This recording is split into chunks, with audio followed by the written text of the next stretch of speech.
Saludamos, todavía no, me avisa cuánto. Ya no, con tranquilidad, son las 8:12 de la mañana, Ramiro. Estamos exacta 8:12, lunes 17 de abril, ya entrando a la segunda quincena del mes de abril, queridos amigos, y el tiempo vuela. Querido Salvador, muy buenos días, gusto de saludarlo. Es Eduardo Mendoza Paladines, Enrique San Martín y Ramiro Cepeda. Estamos en el diálogo aquí en I99 FM. Deberíamos comenzar por el tema de la coyuntura legislativa. Ese fue, Ramiro Bolo, el porqué o el titular de la entrevista nuestra. Pero quiero comenzar por algo que creo que es más importante, que es que el 29 de este mes, es decir, a 12 días de hoy, la CONAIE elige a su representante. Y veo tres facciones. La una que está muy pegada a las listas 5, la otra que está más ligada a lo que es Pachacutic en sí, y que es la de Jorge Herrera, la de Cecilia Velázquez, en cambio, que está en el medio, pero que me da la impresión, por lo que he escuchado todo este tiempo, que está también muy pegada o hace que no, pero que está pegada a las listas 5. ¿Qué pasa? Explíquenos, porque esto se debió haber elegido el año pasado, y qué pasa el día 29, mi querido Salvador Quispe, asambleísta y querido amigo. Muy buenos días. Buenos días, Eduardo. Qué gusto saludarlo a usted, de forma, a sus colegas y a su querida audiencia. Sí, efectivamente, el 29 de este mes de abril vamos a instalarnos en un nuevo Congreso Nacional de nuestro movimiento Pachacuti. Será en la provincia de Pastaza, ciudad del Puyo. Y bueno, ahí se hará un análisis, una evaluación del trabajo que ha venido cumpliendo Pachacuti, de sus dificultades, de sus fortalezas, de su perspectiva de trabajo de aquí en adelante, cómo está el Ecuador, en fin. Y también, entre otros puntos, se va a elegir quiénes serán los nuevos representantes de Pachacuti. Y en ese contexto, ahora mismo ya tenemos 3 listas que se han inscrito de manera oficial ante el Tribunal Electoral Interno del Pachacuti. Una lista encabezada por la compañera Cecilia Velázquez, la otra lista encabezada por el compañero ex alcalde de Cayambe, Guillermo Churuchumbi, y la otra lista encabezada por nuestro compañero Jorge Herrera, ex presidente de la CONAIE. Entonces, este rato nuestras bases están evaluando, mirando quién puede ser el mejor, y si han habido algunos comentarios, algunos hechos que han puesto en evidencia ciertas inclinaciones de los grupos que respaldan a estos candidatos para uno u otro lado. Nosotros vamos a tomar una decisión en el sentido de que Pachacuti no puede estar virando su fuerza política ni para los que gobernaron la década pasada, tampoco para los que están gobernando hoy día.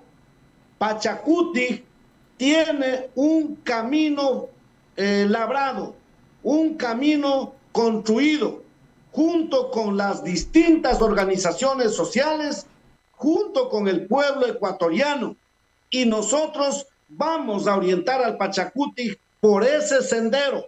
No necesitamos por qué estar pidiendo la tutela de algún partido político ajeno.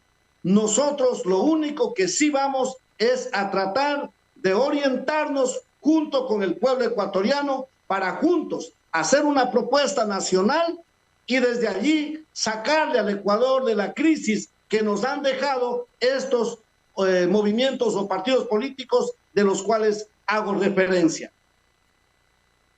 Salvador, esto es el 29, todo el Ecuador va a estar muy atento porque con este mismo criterio y después del 29 viene el juicio político, como sabemos, y la postura de Pachacutic siempre va a ser importante. Es decir, quien gane, una de las facciones que gana, va a apoyar o no apoyar o mantenerse soberano, que es lo que yo entiendo quiere Pachacutic con el asunto.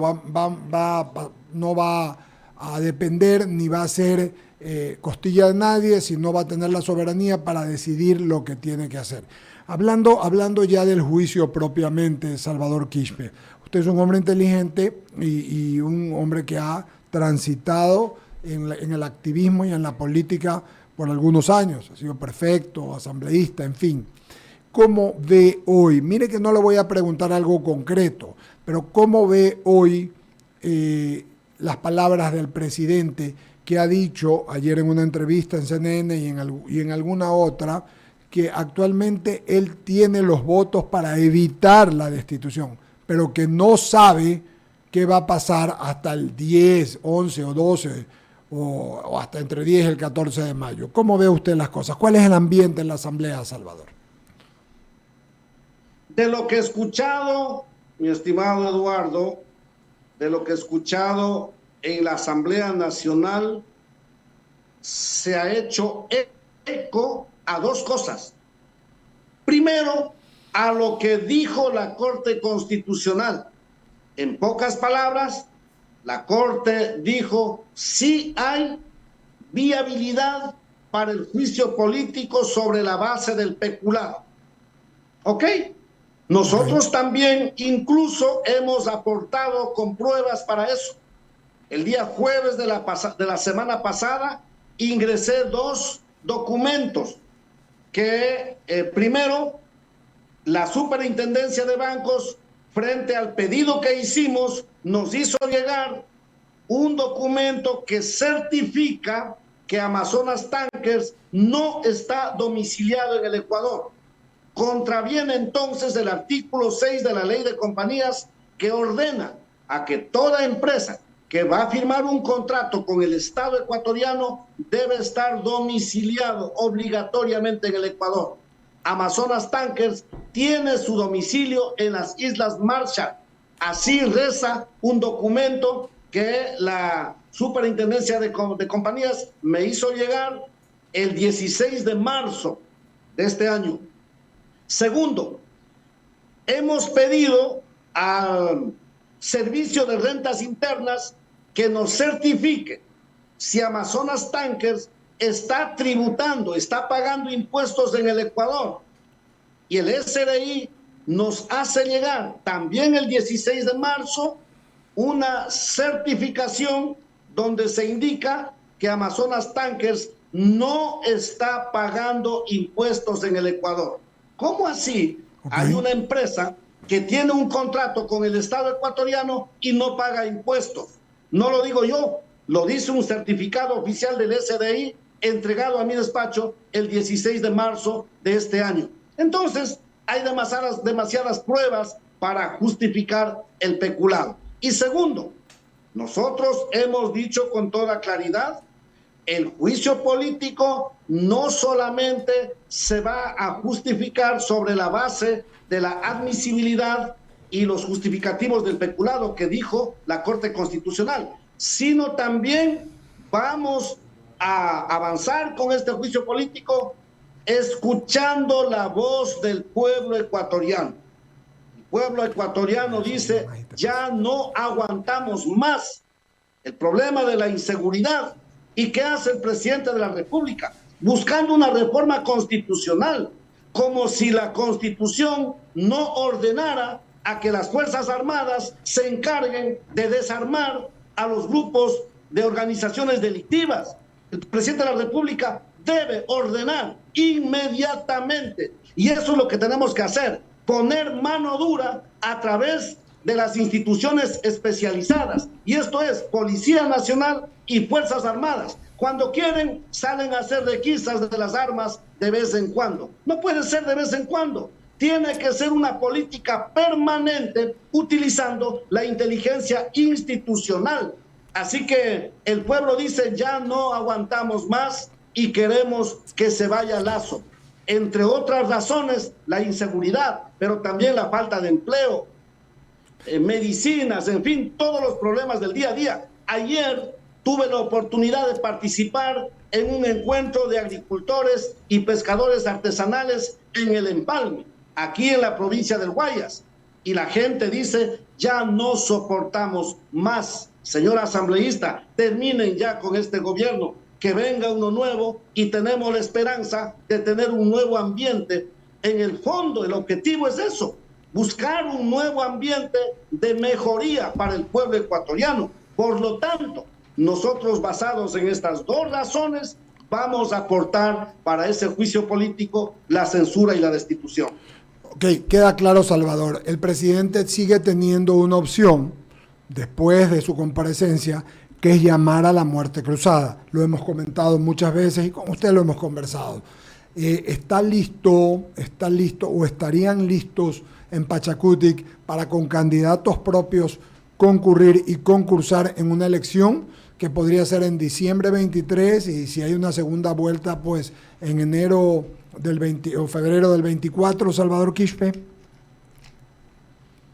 Debemos prepararnos para lo que sea, mi estimado Eduardo, y sobre todo para la audiencia de I-99.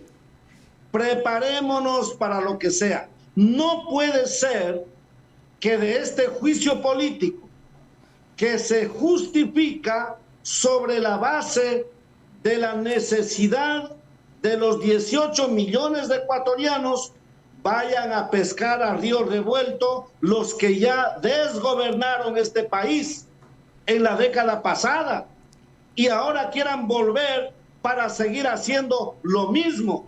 No puede ser. Entonces, los ecuatorianos tenemos una gran responsabilidad, no solamente para terminar con el gobierno de Lasso, sino sobre todo, ¿qué vamos a hacer después de la caída de Lasso?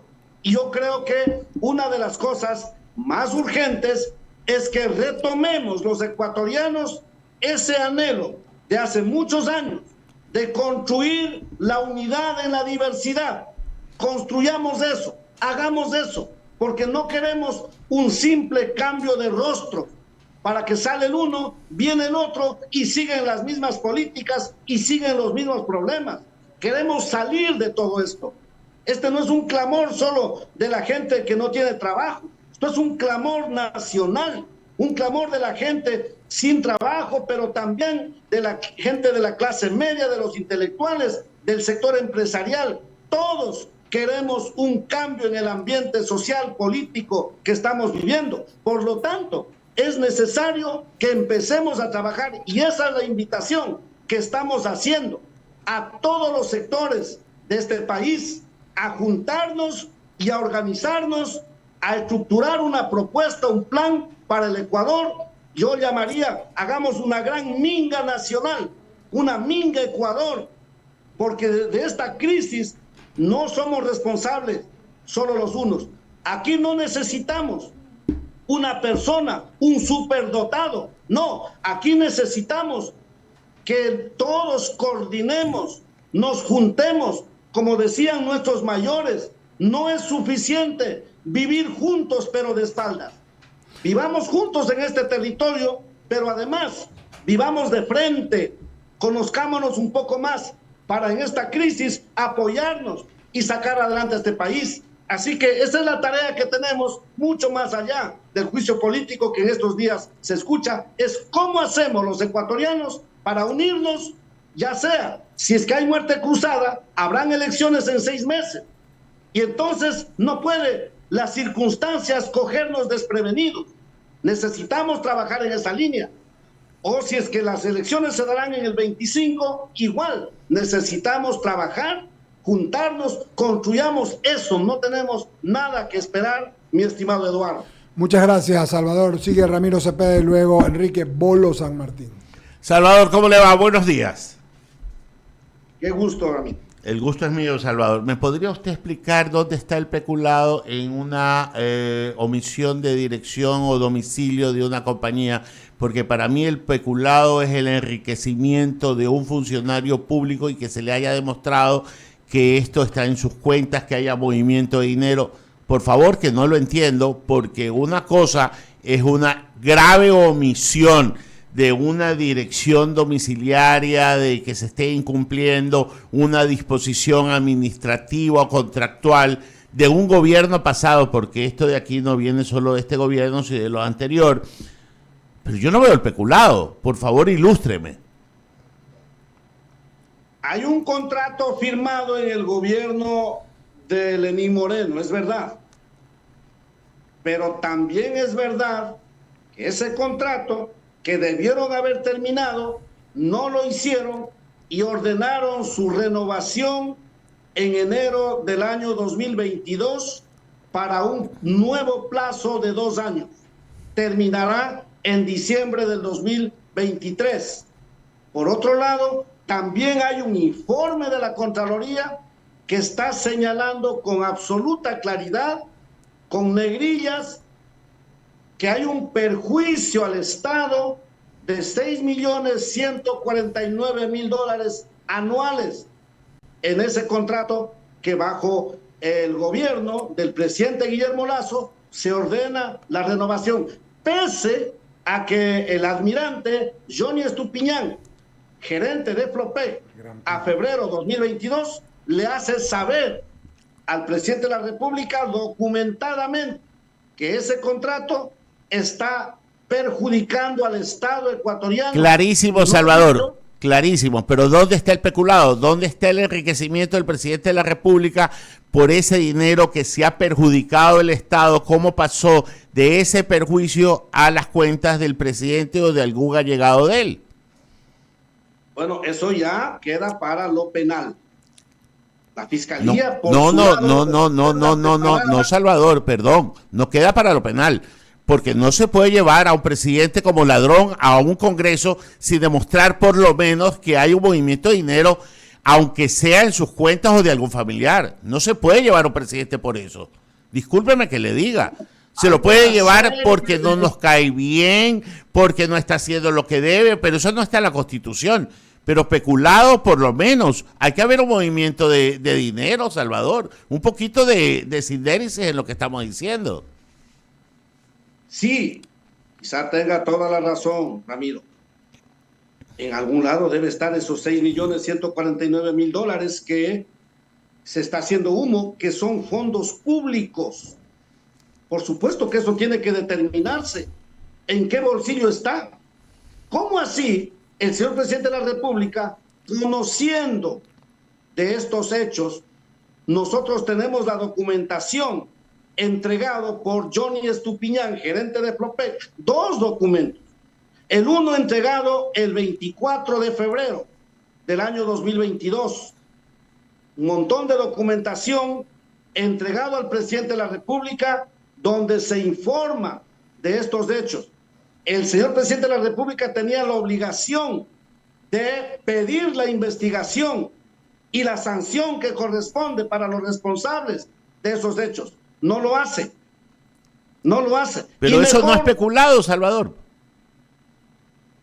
Ahí se sienta una razón de permitir que los recursos, los fondos públicos se vayan. ¿Dónde está el enriquecimiento del presidente de la República? ¿Dónde están esos recursos? Ya se sabrá. Ojalá se pueda saber finalmente dónde están esos $6 millones. Ya, bueno, ojalá se pueda. Y claro ya, ojalá se pueda saber, pero hasta ahora, Salvador, no está. Y solo una pregunta. Está claro que ustedes tienen punto tocado con el movimiento UNES del expresidente Correa, y estamos también de acuerdo que no están de acuerdo con la administración del presidente Lasso por todas las falencias que usted y el país ha visto. ¿Qué le puede más al movimiento Pachacuti? ¿La animadversión que tienen hacia UNES o la animadversión que le tienen al presidente Lasso? Porque hasta ahora va ganando la animadversión que le tienen al presidente Lasso, y no la razón, porque hasta ahora no encuentro el peculado. Ya queda para el criterio de cada quien, mi estimado Ramiro. Okay. Perfecto. Ya queda para el criterio de cada quien. Yo respeto mucho las opiniones de los constitucionalistas, de los analistas. Ya eso queda para el análisis de cada uno y eso será respetado plenamente. De acuerdo. En este momento hay un juicio político que está en marcha y hay un pedido de más del 80% del pueblo ecuatoriano. Esperemos que este juicio político no termine en un simple cambio de personas, sino que además venga un cambio de las políticas públicas para el beneficio de los ecuatorianos. ¿Contra quién es mayor la animadversión? ¿O para Lazo o para el correísmo? Para nosotros, correísmo y lacismo es lo mismo. En todo caso, no trabajamos por la animadversión contra ellos. Trabajamos porque necesitamos dar una respuesta positiva, distinta, frente a las necesidades de los ecuatorianos. Esa es la razón que mueve nuestro accionar, no los afectos o los desafectos a alguna organización política. Eso es secundario. Aquí tenemos una obligación de juntarnos y darle una respuesta al clamor del pueblo ecuatoriano. Tarea nada fácil, pero tenemos que hacer eso. Agradecerle, mi querido Salvador, pero antes de concluir, Enrique San Martín. Sí, una pregunta rápida, Salvador, lo saluda Enrique San Martín. Mire, hay un medio digital donde ellos anuncian, siempre de forma pomposa, ¿no? Digo yo, sensacionalismo puro, donde van a aparecer nombres de asambleístas de Pachacuti que están analizando su voto a cambio de ministerios, subsecretarías, direcciones. ¿Usted ha escuchado algo al respecto, Salvador? Sí, Enrique. He escuchado, he leído los tweets y también he pedido públicamente vía Twitter. Señor Boscán, si sabe de eso, tiene la obligación de denunciar públicamente quiénes son esas personas. No puede ser que se estén guardando, calculando, midiendo, a ver cuándo digo, cuándo no digo, si digo o no digo. Eso también es corrupción. De acuerdo. Aquí los ecuatorianos tenemos la obligación de denunciar los hechos delictivos, los hechos al margen de la ley. Le pido una vez más al señor Boscán, si tiene conocimiento de personas, ya sea de Pachacuti o de cualquier otro bloque de la Asamblea Nacional, denuncie como debe ser, con la altura que corresponde, públicamente, con las pruebas. Eso será de agradecimiento de todo el pueblo ecuatoriano. No pueden seguir simplemente diciendo, hay unos cuantos del Pachacuti que están cambiando su conciencia por algo, pero se quedan allí. Eso nos genera la duda, no están haciendo más que sembrar la duda. Así es. Dennos nombres y apellidos. ¿Y quiénes son también del lado del gobierno? Quienes andan buscando comprar conciencias. ¿Quiénes están vinculados en esta posible venta, mercadería de conciencias? No puede ser. Si eso es cierto, habrán dos responsables. Primero, el propio presidente de la República, que andará buscando comprar conciencias a través de sus operadores políticos. Y segundo, los que se prestan para eso, para vender su voluntad. El pueblo les va a censurar en su momento. Si son de Pachacuti, los sacaremos de la oreja, porque en Pachacuti no necesitamos gente que venga a estar actuando de una manera obscura a espaldas nuestras. Nuestro accionar es transparente, es claro. Que a algunos no les guste, respetamos. Nosotros no podemos darle el gusto al 100% del pueblo ecuatoriano, pero esa es nuestra decisión y vamos a actuar en esa línea. Gracias, Salvador. Eduardo. Muchas gracias, Salvador. Buen día, seguiremos conversando. Vamos a hablar también con Jorge Herrera y vamos a seguir conversando. Creo que faltan 25 o 24 días para el juicio político y todo el Ecuador está muy pendiente. Buenos días, Salvador Quispe. Muchas gracias. Un abrazo. Un abrazo. Perfecto. Saludar, ya lo tenemos en plataforma, a Erwin